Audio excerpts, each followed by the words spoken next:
आदाब, मैं हूँ वसतुल्लाह ख़ान और मेरे साथ हैं शाहज़ेब जिलानी। और आज है जुमे का दिन और यही दिन होता है कि आप कहते हैं और हम सुनते हैं। टेलीफ़ोन नंबर 3 लाइनें आपको मालूम होगी, मैं दोहरा भी देता हूँ, स्क्रीन पे भी चलती रहेंगी। 021 3233 0928 29 और 30। पहले कॉलर हैं आज के अजमल हसन साहब कराची से। जी अजमल भाई। हेलो। हेलो।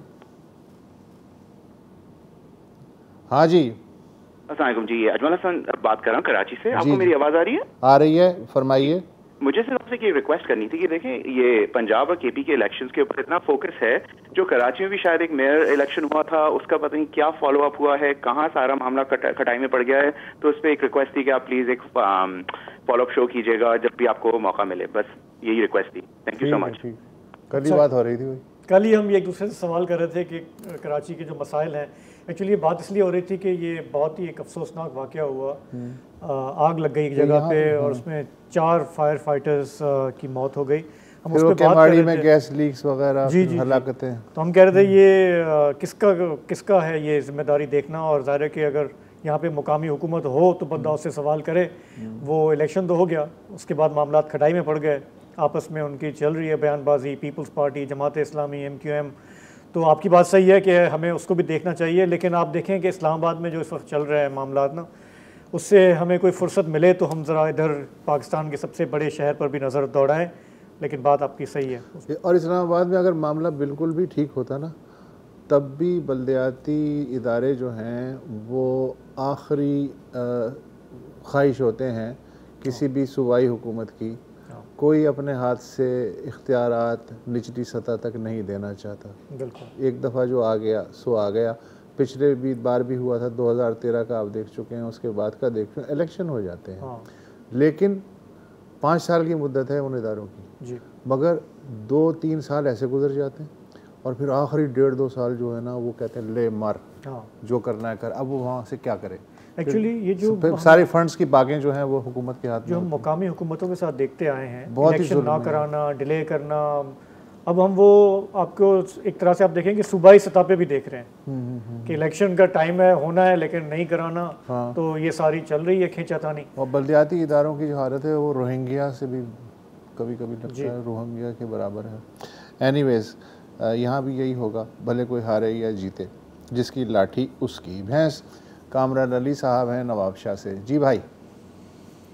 लाइक़ अफसोस है पर बाइस हैरत नहीं, कामयाबी उसकी इबरतनाक नाकामी के बाद।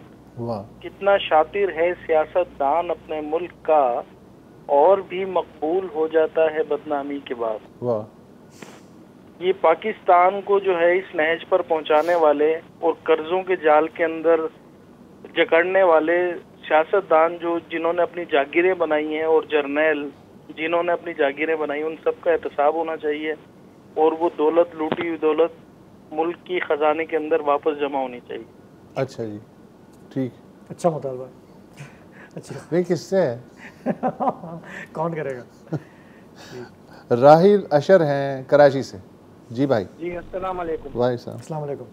जी, मैं आप दोनों हज़रात से सवाल करूंगा। आप देख रहे हैं इस वक्त पाकिस्तान में आइन के 50 साल की वो सेलिब्रेशन हो रही है। उसमें देखिए 35 साल तो हमारा आइन बेचारा एक साइड पे पड़ा रहा। 11 साल ज़ियाउल हक के, 9 साल मुशर्रफ के, 3 साल आपको याद होगा असलम मिर्जा बेग डॉक्ट्रिन चली, 6 साल परवेज कियानी डॉक्ट्रिन चली, और 6 साल बाजवा डॉक्ट्रिन चली, 35 ईयर्स। उसमें कसूरवार आपको मुझे कहने की जरूरत थी कौन कौन है, सारे हैं। अगली बात मैं करूँगा, ये जो आजकल जो हमारी सुप्रीम कोर्ट और हमारी पार्लियामेंट के दरमियान जो रस्साकशी हो रही है, एक उसके हवाले से बात करूंगा। जो मुझे एक डर खौफ है वो ये है कि जी न्यूट्रल ज़्यादा हद तक न्यूट्रल नहीं रहेंगे। ना फिर ये पार्लियामेंट बचेगी, ना ये हुकूमत बचेगी, ना ये सुप्रीम कोर्ट बैठे।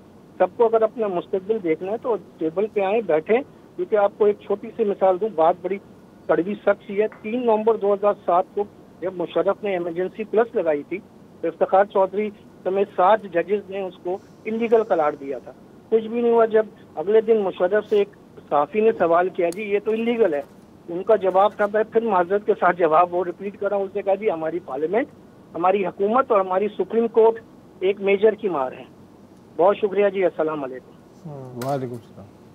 ठीक ठीक है, आप कहा कि जो चाहे कहें, it's a free country. Munawwar Khan साहब हैं पेशावर से। वालेकुम। जी वालेकुम साहब। सलाम। अच्छा, पहले तो आपकी तारीफ में कर दूं, प्रोग्राम आपका बहुत अच्छा है, ख़ास तौर पे जो आपने सेगमेंट रखा है ना, जो मुख्तलिफ फलाही इदारों का, जी तो जी। ये बहुत अच्छा काम किया आपने। हम्म।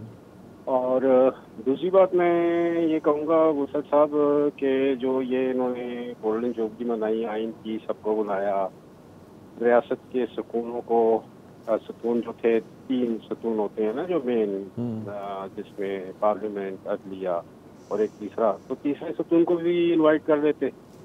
और तीसरा सुकून कौन सा? जी, तीसरा सुकून कौन सा? फौजी है, ज़ाहिर है, एस्टेब्लिशमेंट। फौज कहाँ से तीसरा सुकून है? तो उनको भी इनवाइट कर लेते, उनकी तरफ से भी कोई साहब आ जाते, वो भी बैठ जाते। आइन में देखें वो सुतून नहीं है, उसका अपना एक वजन है, अहमियत है, अच्छा, वो अपनी जगह पर है। इदारा तो है। इदारा हुकूमत के मातहत इदारा कहिए, सुतून मत कहिए। ये चले ठीक है, इदारा सही, लेकिन बड़ा अहम और ताकतवर इदारा तो है ना। जी जी। तो उसको भी, उनको भी किसी सिटिंग ऑफिसर को बुला लेते, बिठा लेते उनको, और जो अदलिया के मतलब, तो उससे क्या हो जाता? तकरीरें की बुला लेते तो क्या हो जाता? देखें, आइन उनका भी तो है ना, मुल्क उनका भी तो है। नहीं, बुला देते हो क्या जाता उससे? तो उनकी भी तो शिरकत हो जाती है ना, लोग नहीं, उनकी शिरकत, उनकी शिरकत तो रोजाना है, मजीद क्या शिरकत होती? नहीं, लोगों के सामने तो नहीं है ना। अच्छा, तो लोगों के सामने भी आ जाते हो। जब भी खुसूसी सेशन होते हैं या जब भी कोई गैर मुल्की मेहमान आता है या एक्स्ट्रा ऑर्डिनरी, नहीं एक्स्ट्रा ऑर्डिनरी जब भी सिचुएशन होती है, पार्लियामेंट का मुश्तरका इजलास होता है, तीनों मुसल्लह अफवाज के सरबराह आते हैं सरकार।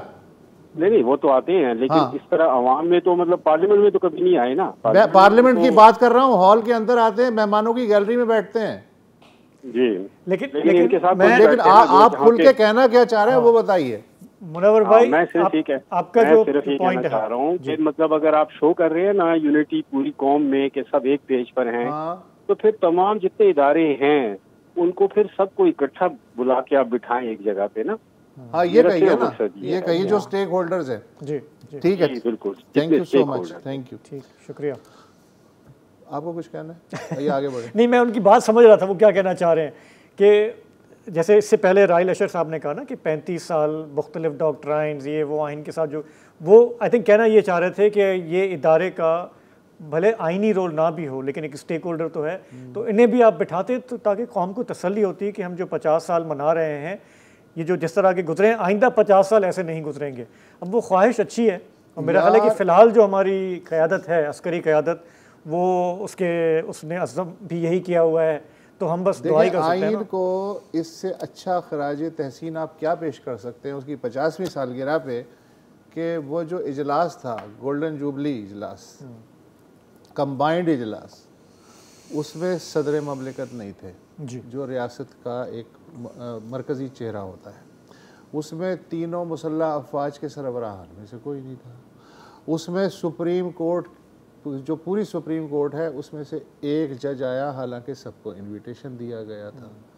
और फिर इससे बेहतर जो है, इससे आप अंदाज़ा लगा सकते हैं कि आइन के साथ हमारी वफादारी और कमिटमेंट का क्या हाल है, और हम कितने खुश हैं 50वीं सालगिरह पे, इसका भी अंदाज़ा हो सकता है। इसकी जगह अगर कोई वो परेड हो रही होती तो सब खड़े हुए होते। नहीं, परेड होनी चाहिए थी, यादगारी टिकट होते हैं, सिक्के होते हैं, इंटरनेशनल कॉन्फ्रेंसेस बुलाई जाती हैं, स्कूलों में, कॉलेजों में स्टूडेंट्स के साथ बैठ के उनसे आइन पे बात की जा सकती है कि वो कितना समझते हैं, अहम नुकात क्या हैं, हज़ारों चीज़ें हो सकती हैं। लेकिन आपको वो, मुझे शोले की फिल्म का डायलॉग याद आ जाता है कि 50वीं सालगिरह पे इतना सन्नाटा क्यों है भाई, वो वाला मामला है ना।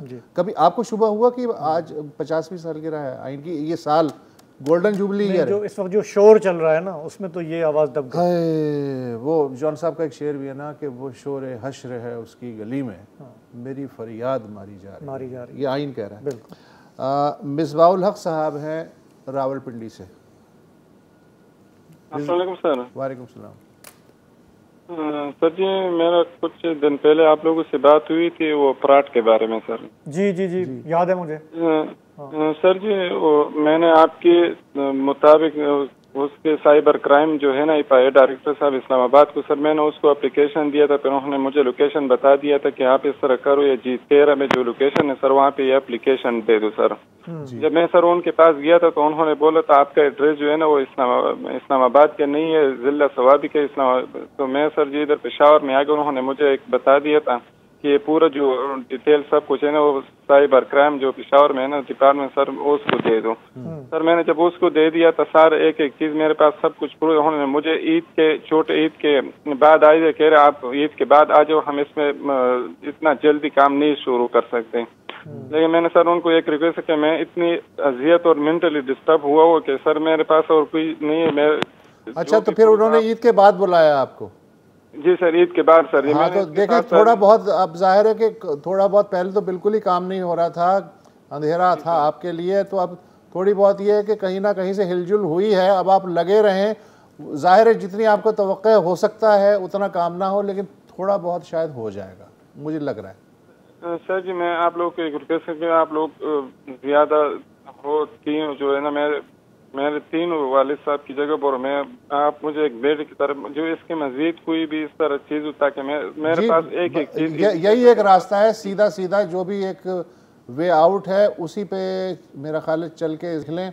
उसके अलावा तो कोई तरीका, या तो ये है कि कोई आपका कोई चाचा मामा ताया किसी पावरफुल सीट पे बैठा हो तो 5 मिनट में काम हो जाएगा, वरना आम आदमी के लिए तो यही तरीका है जो कानून ने रास्ता दिया है उस पर चलने की कोशिश करें। और आमतौर पे लोग इस उम्मीद पे नहीं चलते वहाँ के वहाँ भी क्या होना है, लेकिन मेरे ख्याल में वो कोशिश भी कर देखनी चाहिए, अल्लाह मालिक है।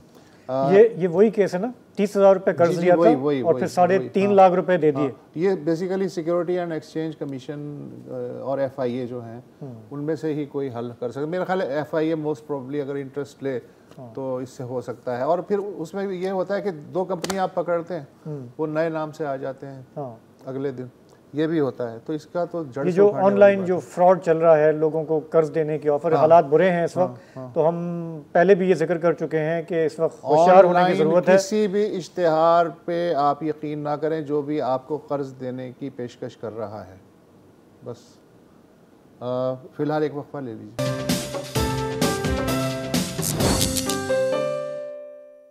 ज़रा हटके में हम आज आपकी कॉल्स ले रहे हैं। हमारे अगले कॉलर हैं क्वेटा से अब्दुल जब्बार साहब। जी जब्बार साहब। जी सर, जी सर, जी सलाम। हेलो, अब्दुल जब्बार बोल रहा हूँ क्वेटा से। फरमाइए सर, हमारे क्वेटा में तो बिल्कुल जंगल की कानून कोई कुछ भी नहीं है। यहाँ के जो मिनिस्टर है सारे करप्ट मिनिस्टर हमारे क्वेटा में। अच्छा, क्या हो गया? यहाँ जो हमारे मिनिस्टर है इस्लामाबाद वाला को कहते कि हमारे ये है वो, जब इस्लामाबाद जाता है कहते क्वेटा में सब कुछ बराबर है। नहीं वो तो है, लेकिन आपका मसला क्या है? आपको कैसे ये आपको ख्याल ये जो तबसरा कर रहे हैं आप? ये करप्शन की वजह से हम लोग बहुत परेशान है। यहाँ पे करप्शन जो है बिल्कुल क्या, कोई आपके साथ वाकया हो गया?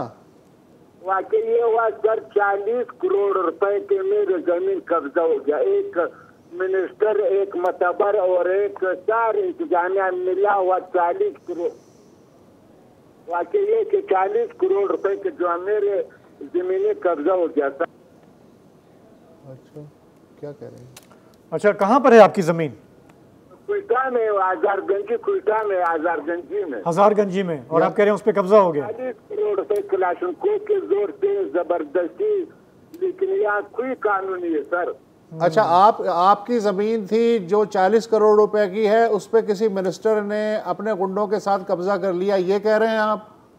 ये कह रहे हैं क्लाशनकोव। ठीक है, ठीक है। IG तक वो तो अब आप जो है क्या कर रहे हैं? आपने जो लोकल जो एडमिनिस्ट्रेशन है उससे रब्ता किया है, किसी कोर्ट में गए हैं, या जो कोयटा के कमांडर हैं उनसे अप्रोच किया है? कुछ तो किया होगा आपने। सर, मैंने IG चीफ सेक्रेटरी, वज़ीर आला, वज़ीर आज़म तक, सदर तक मैंने किसी को भी नहीं तोड़ा सर। तो अब आप ऐसा करें, बलूचिस्तान हाई कोर्ट का भी दरवाज़ा खटखटा लें। सर तो बलूचिस्तान हाई कोर्ट की इसलिए दरवाजा नहीं खटकाए, जो हमारे पास जो पैसा वगैरह तो ये अदालतों में सारे खत्म हो गया। 10-10 साल अदालत।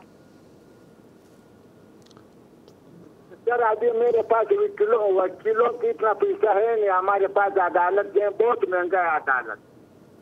अच्छा, लाखों रुपए फीस होते हैं वकील साहिबों के सर। ठीक है। मैंने सिर्फ यही लेकिन अदालत में तो जब्बार साहब आपको जाना ही पड़ेगा। दिया था बलूचिस्तान में, उजराला गवर्नर कितनी आई थी, कुछ भी नहीं है सर। ठीक है, ठीक है, ठीक है। बहरहाल अल्लाह ताला रहम करे। बहरहाल अब यही है कि अगर कोई आपकी नहीं सुन रहा तो फिर आपको अदालत में तो जाना पड़ेगा। बहरहाल हमारी पूरी हमदर्दियाँ आपके साथ है। खुदा करे आपका मसला हल हो जाए, इसलिए कि आपकी जितनी ज़मीन और जितनी मालियत की बात कर रहे हैं उसके बाद मेरा ख्याल है कि आप अदालत जा सकते हैं और ज़रूर जाइएगा। बदर मुनीर साहब हैं लिया से। अस्सलाम वालेकुम सर। वालेकुम सलाम। अस्सलाम वालेकुम। मैं इस दफ़ा थोड़ा सा आपसे मुख्तलिफ एक इंफॉर्मेशन शेयर करना चाह रहा हूँ इस्लामाबाद पुलिस के हवाले से। जी जी। पिछले दफ़ा जो मेरी आपसे बात हुई फ़ोन पे, मैं इस्लामाबाद में था। एक हमारा लड़का जामपुर से राना अकील अहमद है, जो राना इब्रार का रिश्तेदार है, जिसने तोशा खाना पे काम किया है।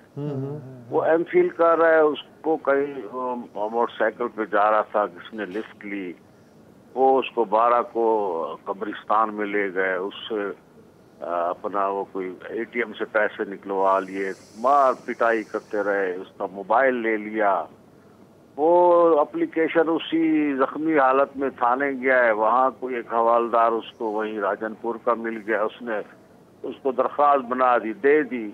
10 दिन बाद जो उसको सेमेस्टर्स के बाद बुलाया, वो गया है जब, तो वो तफ्तीश ही सरफराज से किसी आशिक भट्ट को ट्रांसफर हो। जब वो आशिक भट्ट के पास गया है तो वही लड़के वहाँ चाय पिला रहे थे और आशिक भट्ट के बड़े महबूब वहाँ ASI साहब थे कोई, वहाँ खड़े। मेरे बच्चा भी एमफिल कर रहा है, बेटा सावल, तो उसने कहा बाबा ये ऐसे ऐसे इसके साथ वाक़या हुआ है, आप आए इसकी हेल्प करें। मैं जनवरी में भी गया, फिर मार्च में भी गया, तो 15 दिन पहले मैंने जनवरी फरवरी में लगाए, फिर मैं गया हूँ। तो मैंने आशिक भट्ट से कहा कि यार 44 साल हो गए, आपका हमारा चोली दामन का साथ है, ये आप सब चीज़ ओपन हो गई है। ओपन ये हुई कि वो आशिक भट्ट साहब उनकी सरपरस्ती फरमाते थे और इस तरह के लड़कों को अगवा करना, और एक मकान लिया हुआ था उसमें रखते थे।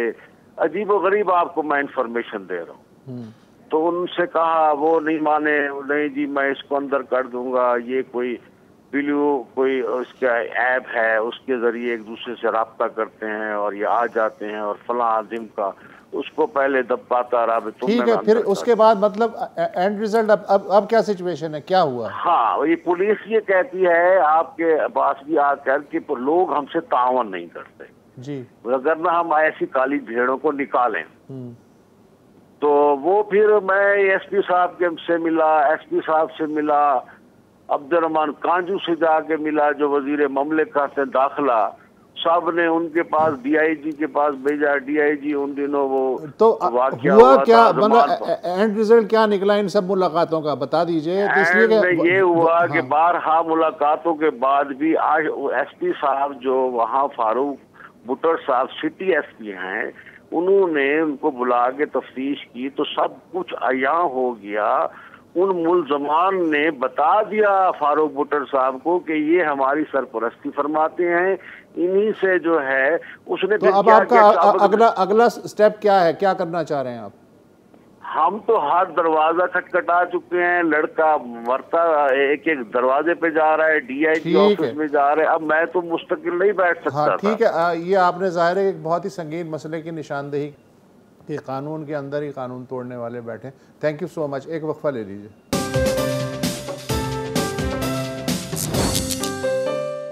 Welcome back. नवीदुल हक साहब हैं कराची से। जी नवीद साहब। अस्सलाम वालेकुम सर। वालेकुम सर। वाई साहब। सर एक शेर सुनाना, एक रिक्वेस्ट करनी है और एक सजेशन देनी है। जी जी। शेर है तमाम सियासतदानों के लिए, ये तेरे लहजे की सच्चाई, ये तेरा हुस्न कलाम, हजार झूठ बोले मगर पता न लगे। वाह वाह। ठीक है सर। अच्छा सर, ये जो अभी हमारे पीटीआई वाले भाई कह रहे हैं कि 90 दिन के अंदर पंजाब के अंदर इलेक्शन हुए, ये आइन की बेहुरमती हुई है। सर ये जो बलदियाती इंतखाबात होते थे जो हो रहे, इसके अंदर जो लोग डिले टैक्टिक्स लेते थे, वो क्या आइन की खिलाफवर्जी नहीं होती थी?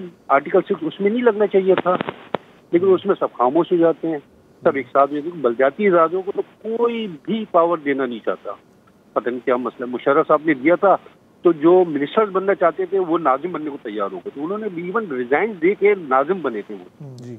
और ये चलता रहा। और एक सजेशन है कि सर जब इलेक्शन में हम इतना अरबों रुपए खर्च करते हैं, तो एक थोड़े से अरब रुपए और खर्च करके कराची के जो प्रेजाइडिंग ऑफिसर है, पंजाब के जो इनको शिफ्ट कर दें। पंजाब वालों को कराची, कराची वालों को कोयटा, कोयटा वालों को इस्लामाबाद। के इस समय जो धांधली का जो आंसर है ना, वो तकरीबन खत्म हो जाएगा, क्योंकि एक दूसरे कोई पहचानते तो होंगे नहीं, कोई किसी का पेट मुलाजिम नहीं होगा, तो धांधली इस तरह हम खत्म कर सकते हैं अगर चाहें तो। नहीं तो धांधली प्रिजाइडिंग ऑफिसर करते हैं क्या? सर सब मिलके ही करते हैं सर। हाँ तो फिर सभी को शिफ्ट करवा दें। हाँ सबको शिफ्ट करे। अच्छा। जितने भी जो होते हैं ना सबको शिफ्ट कर दें, बाकी वोटर को तो वही रखते हैं ना सर, वोटर तो अपने वोट डालेंगे। ये सर ठीक है।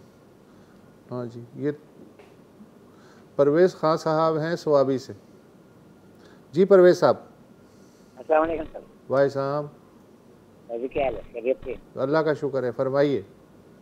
सर जो इलेक्शन के बारे में बात कर रहे हैं हमारा खान साहब, हम लोगों ने तो 10 साल के लिए उनको आगे भेज रहे, वो फिर पीछे हट जाते हैं, फिर आगे भेज देते हैं, फिर पीछे हट जाते हैं, आगे जो है सब कुछ अदालतों पे आ जाता है। ये खुद इस कैमरे में नहीं बैठते तो फिर उसका जरूरत होती है कैमरे में जाने का। तो दूसरा ये यकीन कीजिए सर जी के पीके में 10 साल में उसने ऐसा कुछ किया कि कुछ बता नहीं सकता है। कुछ तो किया होगा। लोकल गवर्नमेंट हुआ था ना, उसका भी पूरा कैंडिडेट उसका नहीं मिला था, फिर भी असेंबली में जाते। नहीं आप मुझे ये बताइए कि फिर दूसरी दफा कैसे इलेक्ट हो गए भारी अक्सरियत से अगर कुछ नहीं किया? सर यही मैं कह रहा था ना कि अभी देखो के लोग जो ना सिर्फ इनको कौनदारी की वजह से उसको वोट दे देते हैं, आगे चले जाते हैं, वो असेंबली में नहीं बैठ जाता है। हाँ असेंबली में बैठना चाहिए ना जब वोट लिया तो उसको असेंबली में बैठ जाना चाहिए ना। देखो हम लोग, मैं खुद भी पीटीआई का वर्कर हूँ, इसके लिए इतना दौड़ खाया, इतना दर्द में तकलीफ बर्दाश्त किया, उधर जाके फिर पीछे हट जाता है और आगे सब को बदनाम कर लेते हैं। जाहिर है वोट इसी उम्मीद पे लोग देते हैं कि आप असेंबलियों में बैठ के उनके मफादात की तर्जुमानी करेंगे। आप दुरुस्त बात कह रहे हैं सर, यकीन कीजिए उसके दर्द में मैंने खुद जितना मार खाया था ना आसदपुर में, आपको बता नहीं सकता हूँ। और वहाँ जाके उन्होंने हमें इस्लामाबाद पुलिस के हवाला करके फिर पीछे भाग गया था। ये हम गरीब लोगों का, अवाम का कसूर है, वरना एक बंदा उस कुर्सी का बैठने के काबिल ही नहीं। ठीक है सर, ऐसे ही चल रहा है मामला। बहुत शुक्रिया आपने हमें कॉल किया, आइंदा भी रब्ता करने की कोशिश कीजिएगा। डॉक्टर मोहम्मद अली साहब हैं हैदराबाद से। जी डॉक्टर साहब। अस्सलाम वालेकुम। वालेकुम सलाम। डॉक्टर मोहम्मद अली लगारी बात कर रहा हूँ हैदराबाद से। जी जी। आवाज़ कम आ रही है सर आपकी? सर आपकी आवाज़ पूरी आ रही है, आप फरमाइए। जी जी, मैं इस सवाल से बात करना चाह रहा था। ये 2 दिन से 3 दिन से मैं मुसलसल आपके प्रोग्राम्स देखता हूँ।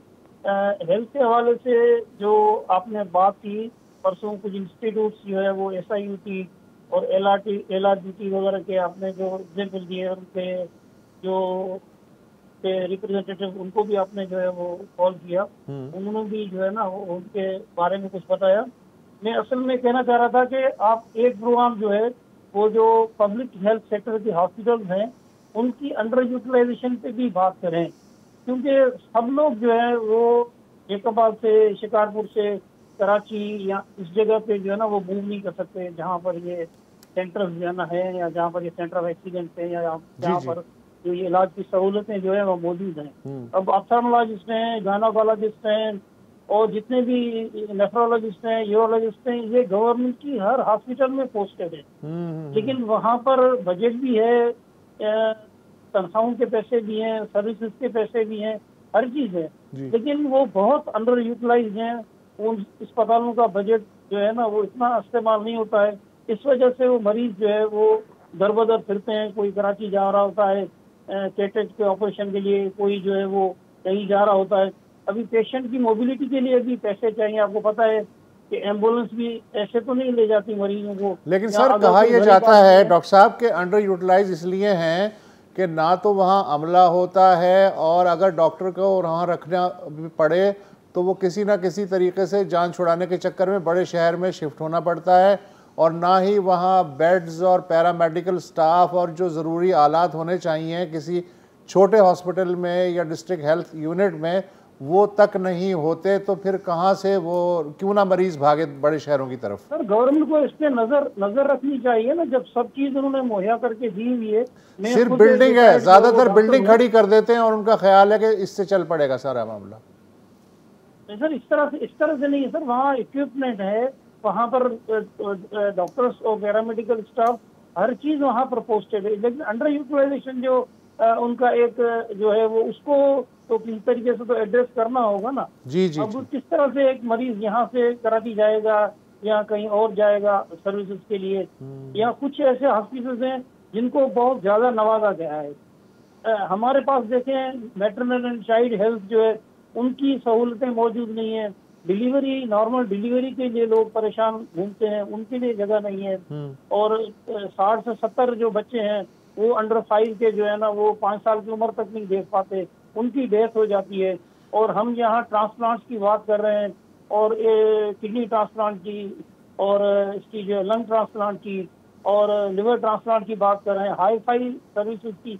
हमें पहले तो बेसिक सर्विसेज जो है ना अपनी गरीब आवाम जो है वो उनको देनी चाहिए। जी जी, जी। बेसिक मेरा ख्याल है आपकी बात दुरुस्त है। प्रायोरिटी बेसिक सर्विसेज को देनी चाहिए, और साथ साथ जो कॉम्प्लिकेटेड बीमारियां जाहिर है कि उनके लिए भी कुछ ना कुछ होना चाहिए, जैसे SIUT या LRBT वाले जैसे हैं, और इनकरेज करना चाहिए। और हुकूमत को भी बहरहाल थोड़ी सी शर्म करनी चाहिए कि जब निजी शोबा इतना काबिल कदर काम कर रहा है तो जिसके पास पूरी रियासत पीछे खड़ी है वो शोबा आखिर इतना यतीम और लाचार और मिस्कीन और क्या कहें। थैंक यू सो मच, आपने खासी अवेयरनेस हमें मिली है आपसे गुफ्तगू करके। अगले कॉलर हैं वसीम खान इस्लामाबाद से। हेलो, अस्सलाम वालेकुम। वालेकुम सलाम जी, फरमाइए। खान साहब, मैं वसीम बात कर रहा हूँ। आपका प्रोग्राम बहुत अच्छी तरह मैं पसंद करता हूँ इसको। तो मैं सर ये कहना चाहता हूँ कि हमें हमारे मुल्क पाकिस्तान को आज़ाद हुए मेरी 50 साल उम्र है, और मैं कह रहा हूँ कि हमें 75 साल हो गए आज़ाद हुए। तो हमने जब देखते हैं कि अंग्रेज हमें क्या सिस्टम दे के गया था, रेलवे का, नहरी निज़ाम का, सारा लॉ एंड ऑर्डर का, उसके बाद हमने 70 सालों के बाद 2023 में तरक्की की है या तनक़्क़ुस की है। हमारे असासे जो अंग्रेज छोड़ के गया था सब कुछ लूट मार कर सारा ग्राफ नेगेटिव में चला गया। जी जी, नेगेटिव में चला गया सर। तो ये हमें शर्म की हमारे लिए बात है। बिल्कुल सर, मैं ये कह रहा हूँ कि हमारा मुल्क जो है अच्छी भली, अभी जो आजकल का जो मामला चल रहा है कि अच्छी भली पंजाब असेंबली और KPK की चल रही थी, और एक शख्स ने अपनी जाती अना के लिए उसको तोड़ दिया और अपनी उसकी बैंड जाती अना की बैंड पे चढ़ा दिया, हुकूमत को प्रेशर लाई। इस हमें आवाम को इससे कोई गर्ज नहीं है, लेकिन उसको बैंड चढ़ा के अब इस वक्त सुप्रीम कोर्ट और गवर्नमेंट और इसके दरमियान में जो कशमकश चल रही है जो मामला, उससे भी हमें कोई गर्ज नहीं। हमें तो सिर्फ ये गर्ज है कि इसके 21 अरब रुपए जो आपने और मैंने बर्दाश्त करने हैं इस इलेक्शन के ऊपर जो होने हैं बाय इलेक्शन, ये इसका कौन जवाब दे। और इसका खान साहब, मसला ये है कि जब ऊँट पालने हों तो दरवाजे ऊंचे करने पड़ते हैं। शौक़ है जमहूरियत पालने का, और फिर ख़र्चे तो होते हैं। जमहूरियत के अपने नखरे हैं, अपने उसके स्टाइल हैं, वो भी आपको अफोर्ड करने पड़ेंगे, वरना फिर ठीक है एक डंडा एक आदमी काफ़ी होता है। तो ये सिस्टम जो है इसको अफोर्ड भी तो करना चाहिए ना। जब आपने इतने मोहब्बत से आइन बनाया है और उसमें बहुत सारे उसूल वज़ा किए हैं और आइन के सुतून बनाए हैं, तो फिर सर ये तो होगा। और बीच बीच में ये चीज़ें भी होंगी जिनकी जानिब आपने इशारा किया है। तो वही है ना, वो जो ट्रक के पीछे लिखा होता है, तप्पड़ है तो पास कर वरना बर्दाश्त कर। तो जब नखरे तो उठाने पड़ेंगे। वक्फा ले लीजिए।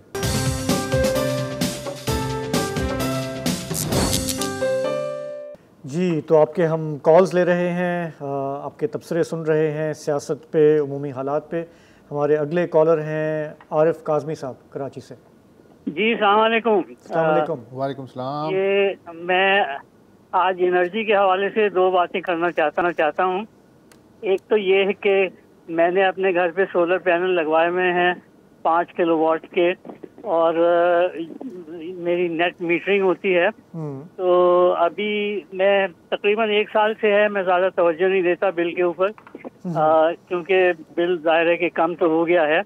लेकिन आज जो बिल मुझे रिसीव हुआ तो मैं उसमें ये देख रहा हूँ कि मेरी तरफ से केई को जो है 650 यूनिट गए, और मैंने जो इस्तेमाल किए हैं वो 291 यूनिट्स हैं। और उसके बावजूद जो मेरे पास बिल आया है पेएबल, मुझे पे करना है केई को कोई 8,500 रुपए। तो यानी मैंने ज़्यादा बिजली उनको दी, उन्होंने मुझे कम बिजली दी, उसके बावजूद मैं 8,500, उस 8,500 में मैं ये बता दूं कि 3,500 जो है वो गवर्नमेंट के टैक्सेस वगैरह हैं। तो 5,000 फिर भी कई मुझसे कमा रहा है। तो ये तो समझ में नहीं आ रहा, क्योंकि इतना गवर्नमेंट ने इनकरेज किया था नेट मीटरिंग को, और लोग काफ़ी हमें ये बता रहे थे कि अब वो निल बटा निल हो जाते हैं, लेकिन आपको तो अब भी घर से देना पड़ रहा है। नहीं तो क्यों बिल भेजा है उन्होंने? बता रहा हूँ कि 291 यूनिट मैंने यूज किए हैं। नहीं, वो तो आपने बता दिया, तो बात हमारी समझ में आ रही है, लेकिन उन्होंने फिर बिल क्यों भेजा है? ये तो चोरी सीना जोरी वाली बात है ना, तो क्यों भेजा है? ऐसा है कि वो हमसे जिस कीमत पे खरीदते हैं उससे तकरीबन 2.5 गुना कीमत पे हमें बेचते हैं। अच्छा। और ये भी इन्होंने पिछले चंद माह में रिवाइज किया था। पहले उसका रेट बेहतर था, फिर उन्होंने उसका जो खरीदने वाला रेट है वो गिरा दिया। यानी आपसे 4 आने में लेंगे और खुद 1 रुपए में देंगे, ऐसा है? जी, इस तरह से बात है। अच्छा, दूसरी बात मुझे एक और करनी है, वो ये है कि पिछले दिनों गवर्नमेंट ने ये ऐलान किया कि जो कम आमदनी वाले लोग हैं, जो मोटरसाइकिल चलाते हैं, जो रिक्शा चलाते हैं और जो छोटी कारें चलाते हैं, उनको बहुत ही सब्सिडाइज रेट के ऊपर पेट्रोल दिया जाएगा। अच्छा, उसके बाद इसकी कोई ज़्यादा बातचीत नहीं हुई। गालिबन गवर्नमेंट का ख्याल ये था कि अब इलेक्शन वगैरह आने वाले हैं तो उसमें लोगों को खुश कर दिया जाए। फिर ये हुआ कि इलेक्शन तो हमें करवाने ही नहीं है, क्या ज़रूरत है, हम इसको आगे क्यों बढ़ाएं। तो बहरहाल ये एक बात है। मैं ये कहना चाह रहा हूँ कि बजाय इसके, क्योंकि ये बड़ा कॉम्प्लिकेटेड सिस्टम, मुसद्दिक मलिक साहब जो कि एनर्जी के मिनिस्टर वगैरह हैं, कुछ उन्होंने जो बताया, लेकिन अब जब हम बात करेंगे काज़मी साहब, उस वक्त बात करेंगे जब ये वाकई ये इम्प्लीमेंट करवाने के मूड में होगा। अब हम जो तस्वुराती है इस वक्त है, ड्राइंग बोर्ड पे है, हम उस पर क्यों बात करें। लेकिन बहरहाल आपकी वो नेट मीटरिंग वाली बात सही है। मुझे भी हैरत है कि बिजली भी दो और फिर बिल भी दो, ये बिल्कुल पता होना चाहिए। और मेरा मशवरा है कि जमात इस्लामी इस मामले को बहुत ही संजीदगी से लेती कि इलेक्ट्रिक की बकौल उनके जो ज़्यादतियाँ हैं, तो किसी दिन आप जो जमात का कोई रिप्रेजेंटेटिव है उससे रब्ता कीजिए, वो आपको रास्ता बताएंगे कि तबीयत कैसे दुरुस्त हो सकती है। Thank you so much for calling. Farrukh Qureshi साहब हैं लाहौर से। जी सलाम सर। वालेकुम सलाम।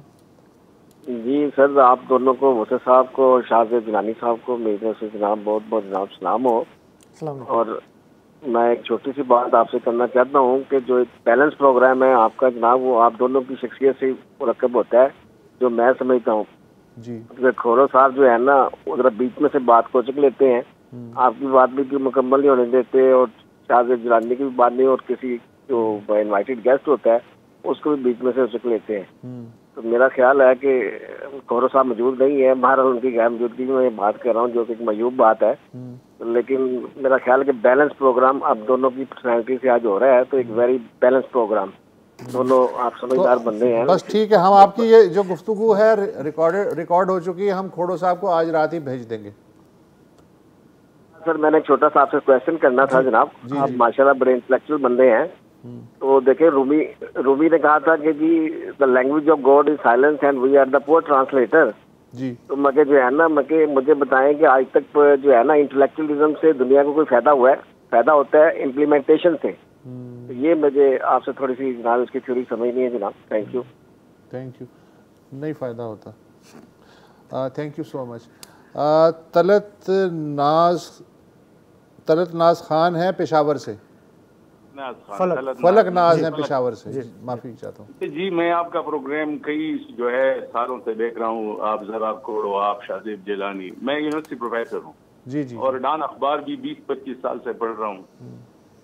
मुझे समझ नहीं आती, आप लोग भी सच नहीं बोल सकते, क्या आप जो है इन लोगों से तवक्को कर रहे हैं कि ये मुल्क ठीक करेंगे? जरदारी, नवाज, शहबाज, इमरान और जो है बाजवे और ये जो है मासिम मुनीर या जो गुजरे हैं, आपने, मैं आपकी प्रोग्राम को देखता हूँ, आपने कभी भी मुशर्रफ के करप्शन पे बात नहीं की, आपने बाजवा पे की करप्शन पे बात नहीं की। आप बाकी जर्नल जो है जो अमेरिका में सेटल्ड हो गए हैं, वो जस्टिस सारी मंसूर हक, एडमिरल मंसूर हक जो थे करबो खा गए वो अब्दोजों में। ये चीजें आप छोड़े, ये आम लोगों को पता चल गया है कि ना आप कर सकते हो ना ये रॉटन सिस्टम कर सकता है। कार्सिनोजेनिक सेल्स डेवलप हो गए हैं। आप सर दर्द की और जो है पाँव के दर्द की इलाज कर रहे हैं, और जो कार्सिनोजेनिक सेल्स अंदर से जो ईमन की तरह मुल्क को खा रहे हैं, उनका जो है कोई एड्रेस नहीं कर रहा। मेरिटोक्रेसी चाहिए, और वो होगा कैसे? वो ये किसी के पास हल नहीं है, सारा रॉटन सिस्टम है और ये it is going down the drain, ये ठीक नहीं होगा। लेकिन मैं जिस चीज की तरफ तवज्जो दिलाना चाहता हूँ वो है ये जो हेल्थ कार्ड इमरान खान साहब ने शुरू किया था, वो भी बड़ा इंकलाबी था। हेल्थ कार्ड में ऐसा है कि हमारे इलाके में दीर से ताल्लुक रखता हूँ, दूर दराज, तो वहाँ पे लोगों ने अपने प्राइवेट हॉस्पिटल जो है हेल्थ कार्ड के हवाले से रजिस्टर कराए हैं, लेकिन सारे वहाँ पे टेक्नीशियंस बैठे हैं, डॉक्टर्स नहीं है। और उन्होंने अपने बड़े बड़े नाम प्रोफेसरों के डाले हैं वैसे। तो जहाँ पेशावर से जब कोई भी जाता है मॉनिटरिंग टीम और वहाँ देखती है, तो वो आप एक दिन के लिए अपने डॉक्टरों को बुला लेते हैं, और फिर जो मॉनिटरिंग टीम एक दरवाजे से निकलती है तो प्रोफेसर या डॉक्टर दूसरे दरवाजे से निकल के चले जाते हैं, और वहाँ पे सारे टेक्नीशियंस बैठे हैं और वो लोगों का इलाज कर रहे हैं। और लोगों का क्या इलाज कर रहे हैं वो आपको पता होगा। जब टेक्नीशियन इलाज करेगा तो क्या होगा। एक और बात इसके रिलेटेड कि वहाँ पे स्प्यूरियस ड्रग जो है वो अस्पताल वाले खुद जो है 2 नंबर दवाइयाँ लोगों को दे रहे हैं, जिससे लोगों की जान खतरे में है। और वो कह रहे हैं कि हमें मार्जिन कम है, हमारी जो है ये हेल्थ कार्ड सिस्टम पे हमें पैसे ज्यादा नहीं मिलते हैं, तो ये स्प्यूरियस ड्रग। यानी हमारा एक दोस्त है, वो कह रहा है कि मेरी गायनी में मेरी बीवी वहाँ पे एक हॉस्पिटल में थी, तो हम एक दवाई लिखते थे और वो जाके जो है मेडिसिन वाला उसको दूसरी चेंज करके दूसरी दवाई दे रहा था। तो हमने जब एहतजाज किया तो उन्होंने हमारा कॉन्ट्रैक्ट ही खत्म कर दिया अस्पताल वालों ने। तो जरा इस पे भी जो है इन चीजों पे, या जो हमारी जंगलात की तबाही दीर और स्वाद में हो रही है उस पे बात करें। और ये सिक्योरिटी एजेंसीज जो है ये अपने गाड़ियों में वो जंगलात की लकड़ियां जो है ला रही है पेशावर और इस्लामाबाद बनीगाला में, ये जो महल बन रहे हैं वहाँ पे। इसी तरह हमारे दरिया जो है तबाह हो रहे हैं स्वाद और दीर के, और जो है सर कुछ ठीक है। अब आपको दोबारा हम बात करेंगे। आज के लिए 3-4 जो टॉपिक्स हैं उन पे आपने अच्छी रोशनी डाली, बाकी टॉपिक जो हैं अगले हफ्ते के लिए रख छोड़े तो बड़ा अच्छा है, इसलिए कि प्रोग्राम का वक्त भी ख़त्म होने वाला है। Thank you so much for your feedback, और ये बहुत ही कीमती गुफ्तगू आपने फरमाई है। डॉक्टर अयाज हुसैन हैं कराची से। जी शाह साहब अस्सलाम वालेकुम। कैसे हैं आप? खैरियत से? ठीक ठाक जी। अच्छा सर, मैं बेसिकली सेटल कराची में हूँ, लेकिन I am from Khairpur Beerus, आपके इलाके से ही। जी जी। और बड़े किसी पुराने वक्त में जब परवेज शाह साहब जिंदा थे माशाल्लाह, तो उनकी तरफ से मैं पीपल्स पार्टी का एजेंट भी रहा था वोटिंग में। अच्छा सर, अभी ये आपके उसमें मैंने लानी है अटेंशन के लिए कि खैरपुर वीरस से आप भी बिलोंग रखते हैं। अगर आपने वहाँ पे खैरपुर सिविल हॉस्पिटल का रोड देखा हो, मुझे जितना थोड़ा बहुत याद है कि पिछले 3 सालों से देख रहा हूँ, अंडर रिपेयर है। पीपल्स पार्टी की हुकूमत है। मतलब हालत ये है कि अगर एम्बुलेंस भी वहाँ से गुजरना चाहे ना तो नहीं गुजर सकती। जो आपने हालात देख लिए हैं, अस्पतालों के इतने उन्होंने वहाँ पे बना दिए हैं, प्राइवेट क्लिनिक्स बना दिए हैं, ठीक है, कोई प्रॉपर पार्किंग आपको नहीं मिलेगी अगर खुदा न खासा आप इमरजेंसी में आते हैं। सर रिक्वेस्ट ये है कि अगर कुछ टॉपिक्स 1-2 में बता देता हूँ कि एक तो मेडिकल कॉलेजेस ज्यादा खुलवाना बनवाना बंद करवाएं सर। जितनी एडमिशन उनको दे रहे हैं, आगे उनको ट्रेनिंग नहीं मिलती पीजीज को, ठीक है, बहुत बड़े मसाइल हैं। सेचुरेशन इतनी है कि मैं आपको बता नहीं सकता। और जो बंदा वहाँ पे पोस्ट हो भी जाता है, वो कुछ पैसे देके सीधा आके कराची में पोस्ट हो जाता है, चले जी मैंने प्रैक्टिस करनी है, सारा कुछ करना है। दूसरा सर, एक इम्पोर्टेंट बात कि गंबड़ हॉस्पिटल, इस पे थोड़ी नजर रखने वाली बात है। पैसा बहुत है इनके पास, चीजें हैं, मशीनरी है, डॉक्टर्स नहीं है। ऑन ग्राउंड आप जाके देखें, ऑन ग्राउंड किसी दिन शाम को आप जाके 5-6 रुपए की एड्रेनलिन इंजेक्शन है, वो भी आपको इमरजेंसी में नहीं मिलेगी। मतलब मैं ये तो सर जाती है। आवाम के साथ भी जाती है। हालांकि ये नहीं है कि किसी को पता नहीं है, सारी चीजों का पता है, अनग्राउंड सब लोग बैठे हुए हैं। सिर्फ ये नहीं होता कि जी 2 3 4 अच्छे लोगों को बुला लिया हॉस्पिटल के अंदर, पिक्चर्स निकलवा ली, ये इस तरह की चीजें डॉक्टर साहब मुनासिब नहीं है सर। आप बिल्कुल सही कह रहे हैं। जो भी आपने जिन मसाइल की तरफ निशानदेही की है, हमारे गवर्नेंस का एक क्राइसिस है। हम मंसूबे बना देते हैं, वो मेंटेन नहीं होते। हमारा पूरा एक सिस्टम है, उसमें करप्शन भी है, उसमें ठेकेदार भी है, उसमें मुंतखब नुमाइंदे भी जो हैं वो भी। लेकिन आप जैसे जो कॉलर्स हैं वो हमारे लिए असेट हैं कि टू द पॉइंट जो है आपने निशानदेही की है, आपका बहुत बहुत शुक्रिया। ये हमारे एक हैं ऐसे इश्यूज हैं जो चल रहे हैं हमारे साथ और उनसे इनकार नहीं है। और सामने आपकी ऑब्जर्वेशन बिल्कुल सही है। तो इजाज़त ले लें, आज बस इतना ही, हमें इजाज़त दीजिए। पीर को फिर मुलाकात होगी। खुदा हाफिज़, शब बख़ैर।